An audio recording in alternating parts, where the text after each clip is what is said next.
Profeti i Zotit na ka treguar në një fjalë të tij, ku një shok i tij e pyet dhe i thot: "O i dërguari i Allahut, dullani ala amalin idha amiltuhu ahabbani Allahu wa ahabbani an-nas." Tregom një vepër të cilën nëse e veproj, do më doj Allahu, do më duan dhe krijesat e Allahut. Shkoni do më thënë se sa konçi, se sa i përqendruar është sahabiu kur pyet. I thot profeti sallallahu alaihi wasallam: "Izhad fi dunya yuhibbuka Allah, wazhad fi ma aidi an-nas yuhibbuka an-nas." Ji asket në dynjallik të doj Allahu.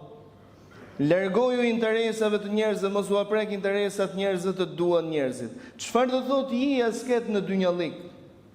Ji asket në dynjallik do të thot ti veprosh të gjitha urdhrat që të ka urdhëruar Allahu dhe të mos i japësh përparësi asgjëje mbi dëshirat apo urdhrat e Allahut xhella xhelalu.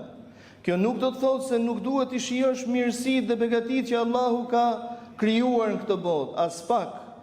Por në shijimin e këtyre mirësive nuk lidhet zemra e besimtarit marrëzisht. Ndaj, mos barazo dashurinë e Allahut me dashurinë në të gjitha rrafshet për këtë botë, të doj ty Allahu. Dhe po të deshi Allahu i nderuar im, nuk të bën dëm se kush nuk don vetështi, dhe i ji larg interesave të njerëzve, mos u aprek interesat e tyre, të duan ty njerëzit.